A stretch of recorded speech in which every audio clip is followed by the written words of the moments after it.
Well, my friends, this is a very interesting and evidential video. I do like to represent a very useful, a very necessary for the physicians to know the physicians as also the general publics or patients of the society for betterment of their health and life. How to avoid such discriminations, health hazards. The disease is abdominal disorders, diarrhea and abdominal pain. পেটে ব্যথা, তার সাথে মাঝে মাঝে পাতলা পায়খানা। এর যদি হঠাৎ করে হলো পাতলা পায়খানা ডিউ টু ডায়েটিক এরর্স, কোনো খাবার দাবারে গণ্ডগোলে, বিয়ে বাড়ি খেয়ে, নেমন্তন্ন বাড়ি খেয়ে, মাংস খেয়ে, ঝোল ভাত খেয়ে, কষা মাংস খেয়ে, তাকে আমরা বলবো অ্যাকিউট ডায়রিয়া। যদি এরকম ডায়রিয়া চলতে থাকে বেশ কিছুদিন ধরে, ফর্ম ডিস্টুল হচ্ছে না, 3 মাস 4 মাস 6 মাস যাচ্ছে, কিন্তু পেটের কোনো প্যাথোলজি নেই, পেটে খুব ব্যথা করছে না, কোথাও ওয়েট লসও হচ্ছে না, দ্যাট ইজ ক্রনিক ডায়রিয়া। ওই ডায়রিয়ায় চলছে, ম্যাল অ্যাবজর্পশন হচ্ছে, কোনো খাবার দাবার হজম হচ্ছে না, খাবার দাবারে গণ্ডগোল হচ্ছে। কিন্তু অন্য 3টি রোগের কথা বলবো এই ডায়রিয়া বাদে, যা আমাদের দৈনন্দিন জীবনে বহু মানুষকে ভোগাচ্ছে, বহু মানুষ প্রতিনিয়ত সাফারার। সেই 3টি রোগ একটু আলোচনা করছি। একটি হলো ইরিটেবল বাউয়েল সিনড্রোম। ইরিটেবল চলতি কথা হলো রাগ। এখানে রাগ করছে কে? বাউয়েল মানে ইন্টেস্টিন। তার জন্য কিছু সিমটম দেখা দিচ্ছে, তাকে বলা হচ্ছে ইরিটেবল বাউয়েল সিনড্রোম। মানে বাউয়েল বা ইন্টেস্টিনটা তোমার আন্ডারে নেই, ও রেগে যাচ্ছে। আর একটা হচ্ছে আলসারেটিভ কোলাইটিস। কোলাইটিস মানে কোলন থেকে কোলাইটিস। কোলন কাকে বলে? স্মল ইন্টেস্টিন শেষ হলে লার্জ ইন্টেস্টিনকে কোলন বলে। অ্যাসেন্ডিং কোলন, উপরের দিকে উঠছে, ট্রান্সভার্স কোলন, আবার নিচে নামছে ঘুরে গিয়ে ডিসেন্ডিং কোলন, ব্রিজের মতন, রেলের ব্রিজের মতন। ইন্টেস্টিনে লার্জ কোলনটা রেলের ব্রিজের মতন, একদিক দিয়ে উপরে উঠছে অ্যাসেন্ডিং কোলন, তারপর রেল লাইনের উপরটা থাকে সমান ট্রান্সভার্স কোলন, আবার ওপারে গিয়ে নামছে ডিসেন্ডিং কোলন, কি তারপরে রেকটামের সাথে কানেকশান হয়ে যাচ্ছে। তো এই আলসারের ভিতরে যদি ঘা হয় কোলনের মধ্যে, আলসারেটিভ কোলাইটিস।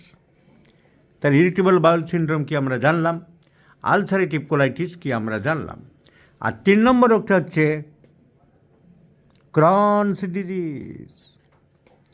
ওই আলসারেটিভ কোলাইটিস আর ইরিটেবলের সংমিশ্রণ টাইপের, ওদেরই আরেক ভাই। ওই রকম পেট ব্যথা থাকে, ওই রকম রক্ত পায়খানা হয়। তাহলে 3টের মধ্যে পার্থক্য বুঝবো কী করে? কোনটা খারাপ, কোনটা ভালো, কোনটা কখন সারবে, কোনটাই রোগীদেরকে আমরা কি অ্যাডভাইস দেবো, সাধারণ মানুষও কীভাবে চলবে, কী বুঝবে, আলোচনা করছি সেই ব্যাপারে। 3টি রোগ আমার এই পেশেন্ট নিয়ে আলোচনা করছি। আমি তো এই ভিডিওগুলো পেশেন্টদের নিয়েই আলোচনা করি, আলাদা করে টপিক বানাই না, ইউটিউবে যেমন অনেকে বানায়। My topics are always with my patients. আর this patient is aged about 33 years. The patient does not like to show his face. উনি মুখ দেখাতে চাননি, যেহেতু স্কুলের সাথে জড়িত আছেন, স্কুল শিক্ষক, তো সেই হিসাবে আমরা মুখটা দেখাবো না। এই patient ulcerative colitis, a short statue, improvement. Ulcerative কোলাইটিসে যাবজ্জীবন অ্যালোপ্যাথিতে প্রেডনিসোলোন ট্যাবলেট খেতে হয়, যেটা স্টেরয়েড ওষুধ। Prednisolones and other steroid preparations are the most effective and essential remedy in allopathic science. তাতেও যদি কাজ না হয় তাহলে আরও অন্যান্য গ্রুপের ওষুধ দেয়, সালফাসালাজিন গ্রুপ, কোডিন গ্রুপ, এইসব চলতে থাকে, কিন্তু রোগী পুরোপুরি সুস্থ হয় না। আর সকালে একটা ভিডিও দিয়েছিলাম, একটি বাচ্চা যার বাবা মিলিটারি অফিসার, বলো বোন ম্যারো ট্রান্সফার করতে হবে বাচ্চার ডায়রিয়া সারাতে গিয়ে। সিম্পল সিনা বলে আমাদের যে ওষুধ আছে তা 2-3 বার দিতে এই বাচ্চা সুস্থ। এর আগের ভিডিওই প্রবাবলি হবে, দেখে নেবেন। সেই ভদ্রলোকের আলসারেটিভ কোলাইটিস, খুব ভুগছিলেন। ভালো কি আছেন, ভালো বুঝবো কী করে? ভালো বোঝার, রোগী বলছে ভালো আছি, সাইকোলজিক্যাল হতে পারে। ডাক্তারবাবুকে খুশি করার জন্য বলতে পারে ভালো আছি। ডাক্তারবাবু বলতে পারে তুমি 4টি রসগোল্লা খাও, খেয়ে আমার একটু গুণগান করো, সেটাও হতে পারে।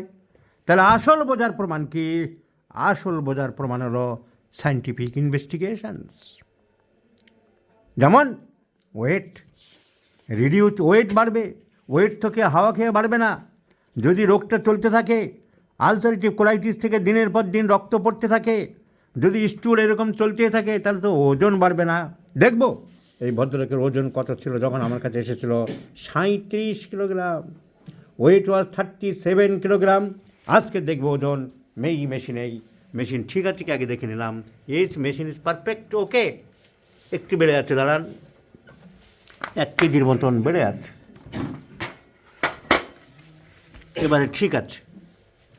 37 কেজি ওজন আমরা দেখলাম, মেশিন 0-তে আছে। আমি এই পেশেন্টকে, আলসারেটিভ কোলাইটিসের পেশেন্টকে দাঁড়াতে অনুরোধ করছি। দাঁড়ান, সোজা হয়ে দাঁড়ান। The weight is now 41.5, 41ই ধরলাম।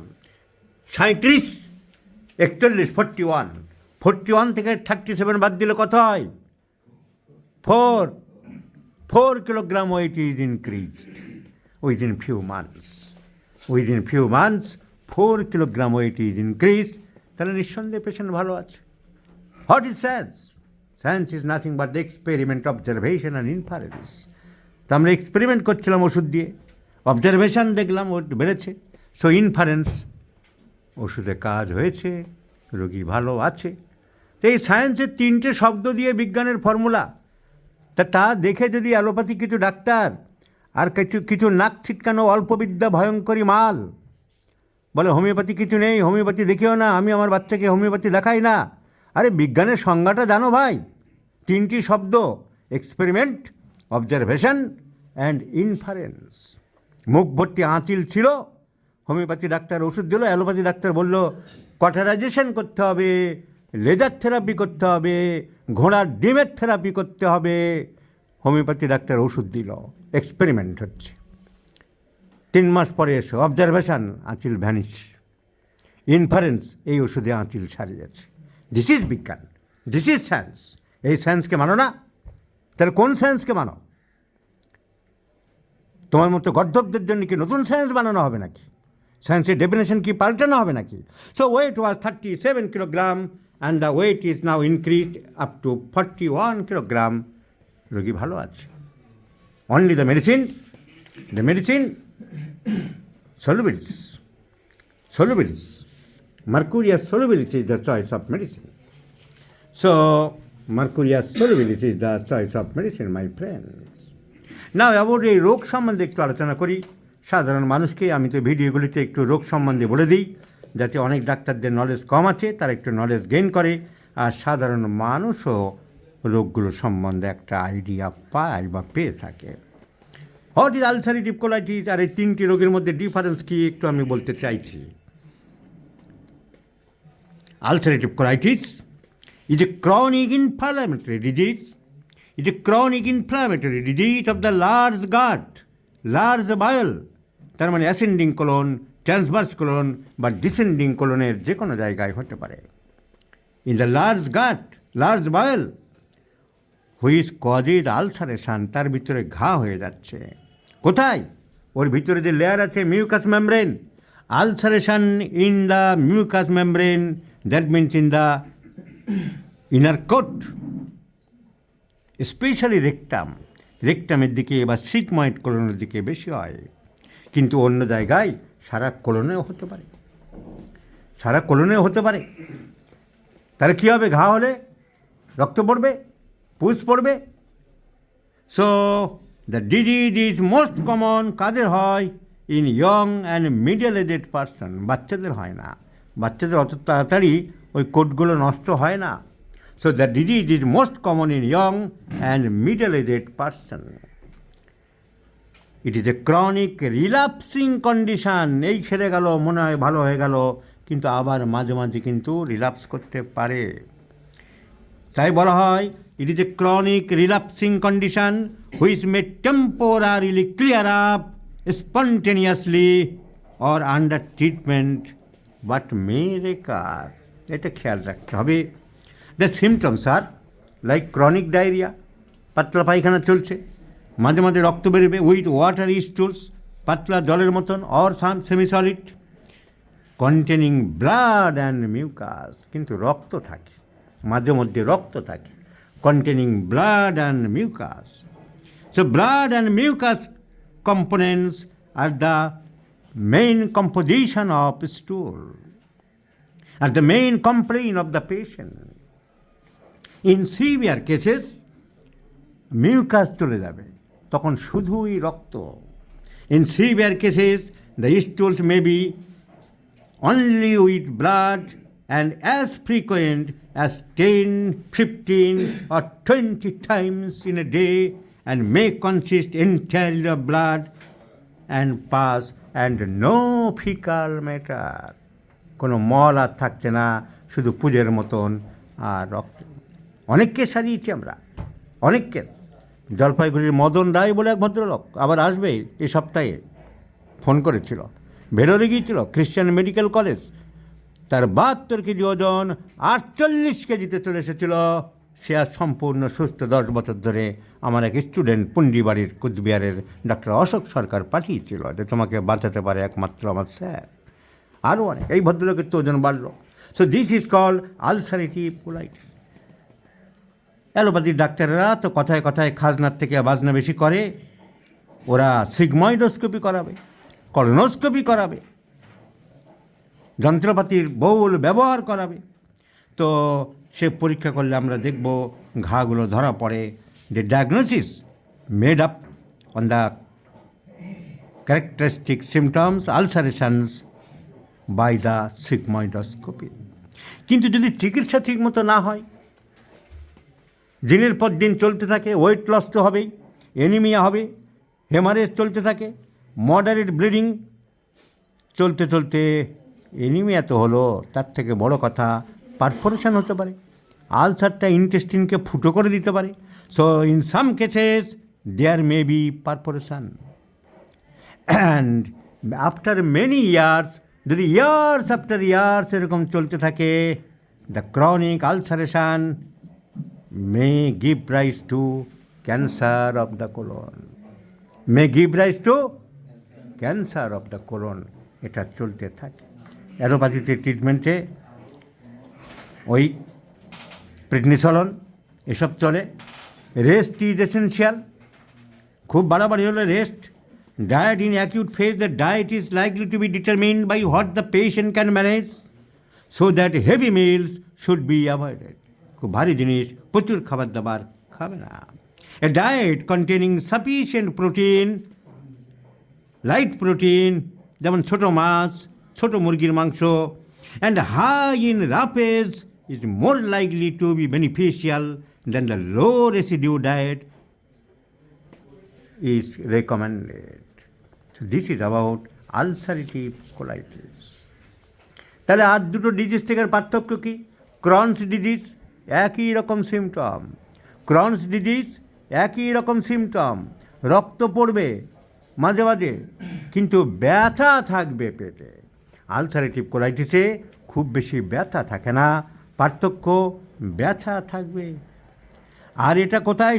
পুরো অ্যাসেন্ডিং কোলন, ট্রান্সভার্স কোলন বা সিগময়েড কোলন নয়, এর মেন জায়গা হচ্ছে terminal part of the Ilium, appendix হওয়ার আগের যে জায়গাটা, ইলিয়ামের শেষের দিকটায় বেশিরভাগ ক্ষেত্রে ক্রনস ডিজিজ আলসারগুলো হতে পারে, তবে অন্য জায়গায়ও হতে পারে।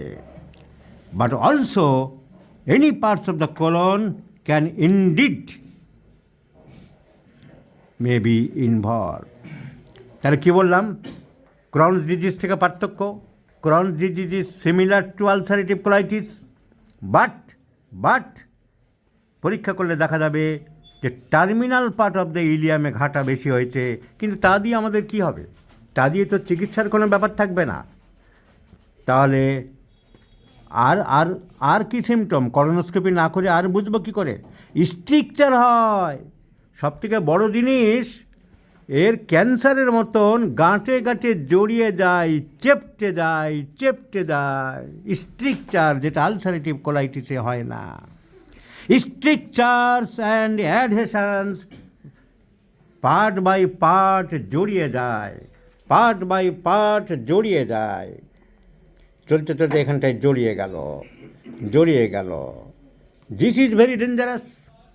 So in case of Crohn's disease, there may be strictures and adhesions are common, that loops of bowel become matted together. আর গ্ল্যান্ডসগুলো যদি ম্যাটেড হয়ে যায়, গায়ে গায়ে জড়িয়ে যায়, ঘাড়ের গ্ল্যান্ড, সেটা কী রোগ হবে? গ্ল্যান্ডস আর ম্যাটেড টুগেদার, টিউবারকুলোসিস। ঘাড়ে 4-5টা গ্ল্যান্ড একসাথে আছে আলাদা, that is normal enlargement of the cervical glands. কিন্তু সব গ্ল্যান্ডগুলো যখন এক দিয়ে দেখছো যে চেপে গেছে, আটা রাবারের বলের মতন হয়ে গেছে, রাবারই হয়ে গেছে, বোঝা যাচ্ছে না, ময়দার মতন একরকম হয়ে গেছে, দ্যাট ইজ বলতে হবে টিউবারকুলার গ্ল্যান্ডস। তো অ্যাডহেশন মানে জুড়ে দেওয়া। ক্যান্সারে যেমন পার্টস অ্যাডহেশন হয়ে যায়, তাই Crohn's ডিজিজ ক্যান্সারে চলে যেতে পারে। এর সঙ্গে এর আগের ঘটনাই তো বলে দিচ্ছে, মর্নিং শোজ দ্য ডে, তাহলে ক্যান্সারে যাওয়ার সম্ভাবনা বেশি। So strictures and adhesions of the loops of the bowel or intestines are very common and they matted together, গায়ে গায়ে জড়িয়ে যায়। সেটা কিন্তু আলসারেটিভ কোলাইটিসে হয় না। So symptoms are like ulcerative colitis, chronic diarrhoea, আর পেট ব্যথাটা বেশি থাকে, ওরকম জড়িয়ে যাচ্ছে, খেঁচে ধরছে, চিমটি কাটার মতন, তাহলে ব্যথা একটু বেশি হবে। So there is mass pain than ulcerative colitis. And এইরকম যদি বেশি ম্যাটেড হয়ে যায়, যে ছবি দেখাচ্ছিলাম, তাহলে কী হবে? একটা সময় ইন্টেস্টিনাল অবস্ট্রাকশন হয়ে যেতে পারে। যদি এই জায়গাটা খুব বেশি জড়িয়ে গেছে, তাহলে আর ফিকাল ম্যাটার নামতে পারবে না। So there is chance of intestinal obstruction. So আর ব্লাড বেশি বেরোবে না। আলসারেটিভ কোলাইটিসে যেমন ব্লাডটা বেশি বেরোবে, এর ব্লাড বেশি যাবে না, কারণ ঘা তো কম, এর মধ্যে ঘা হচ্ছে কম, এরা আক্রমণ জড়িয়ে যাচ্ছে, পিণ্ডি খেজুর হচ্ছে, চটকে যাচ্ছে। সো ইন্টেস্টিনের লুপে মারামারি হচ্ছে, চটকে যাচ্ছে, গায়ে গায়ে লেগে যাচ্ছে, তার জন্যে পেট ব্যথা করছে, অল্প স্বল্প পাতলা পায়খানা হচ্ছে, কিন্তু রক্ত বেশি বেরোচ্ছে না, রক্ত কম, ব্যথা বেশি। This is called Crohn's disease. তাহলে কী হয়? Crohn's ডিজিজে অনেক সময় অপারেশন করে ওই জায়গাটা বাদ দিতে হয়। আলসারেটিভ কোলাইটিসে সেই অপারেশনের জায়গা থাকে না। এই জায়গা যেখানে একেবারে আটকে গেছে, জড়িয়ে গেছে, এই দুই জায়গা কেটে বাদ দিয়ে তারপরে আবার জোড়া হয়। সো Crohn's ডিজিজ অপারেশনের প্রয়োজন হতে পারে। And prognosis may be cancer হতে পারে। So this is called Crohn's disease, is similar to ulcerative colitis, but mass pain, abdominal pain, আর খাবার দাবার যে হজম করতে পারছে না, যেতে পারছে না, পদ আটকে দাঁড়াচ্ছে, তাহলে কী হবে? ওয়েট লস হবে, and stool watery, but blood কম থাকবে। পারফোরেশন হতে পারে আলসারেটিভ কোলাইটিসের মতন, কিন্তু লাইফ থ্রেটেনিং ক্রনিক ইনফ্লামেশন হতে পারে এবং ক্যান্সারের সম্ভাবনা বেশি থাকে। তাহলে আমাদের আর বাকি রইল ইরিটেবল বাউল সিনড্রোম। আমরা বলেছি মোটামুটি যে কেন হয়, কী ব্যাপার। সো ইরিটেবল বাউল সিনড্রোম, রক্ত কম, ব্যথা কম, দুটোই কম থাকবে, কারণ এটা ডিস্টারবেন্স হচ্ছে, ইরিটেশন করছে, ইন্টেস্টিনকে ইরিটেট করছে, ঘা করছে না বেশি।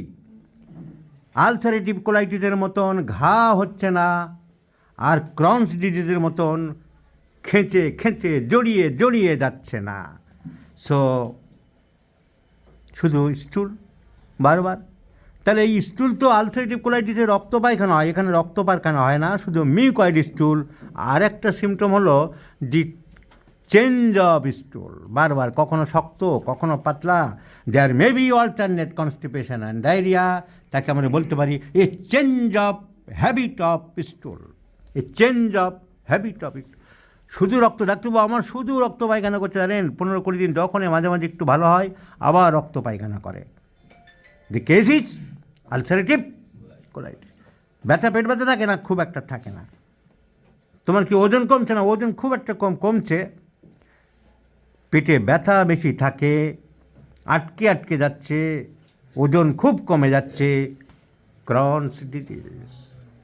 পেটে ব্যথা নেই, রক্ত খুব বেশি বেরোচ্ছে না, কিন্তু পেটে ব্যথা হচ্ছে মাঝে মাঝে, আর পায়খানা মাঝে মাঝে পরিবর্তন হচ্ছে, কখনো শক্ত কখনো পাতলা। এই চেঞ্জ অফ ফ্রিকোয়েন্সি অফ স্টুল, কখনো 5 বার 10 বার, কখনো 1 বার, কখনো 4 দিন ধরে কোনো অসুবিধা নেই।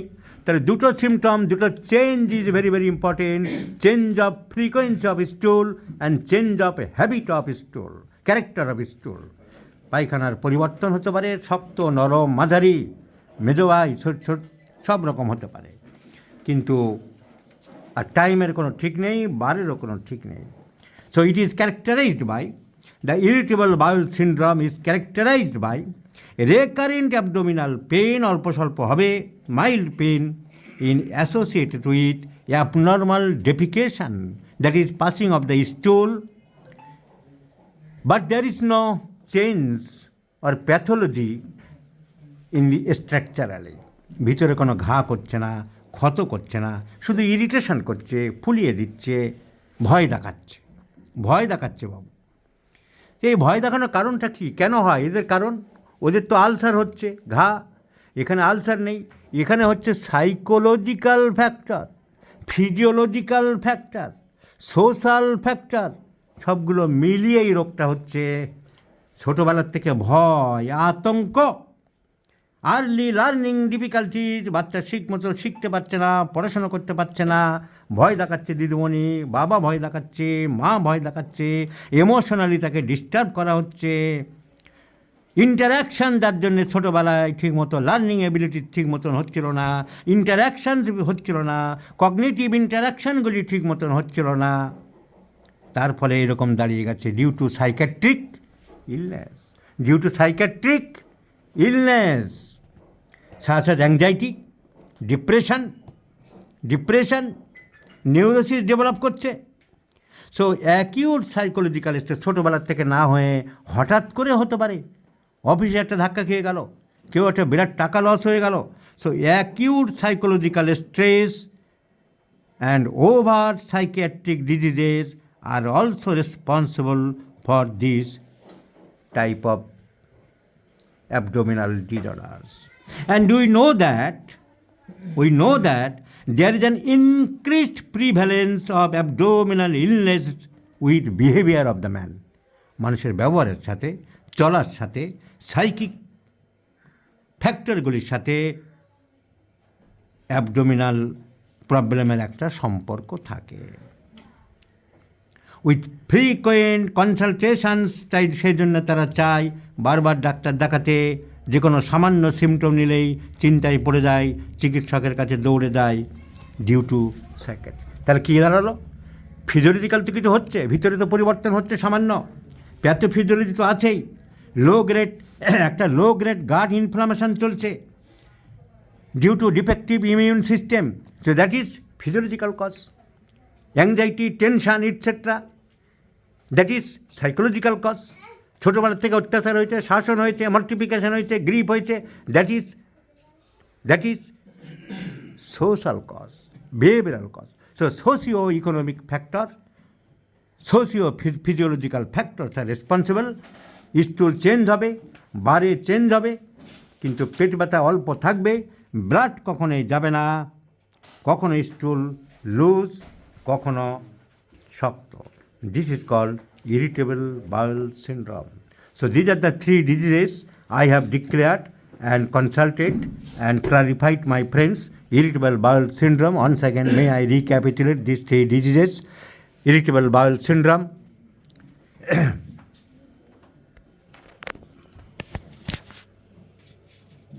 ইরিটেবল বাউল সিনড্রোম, যেখানে socio factors, psychological factors, behavioural factors are responsible.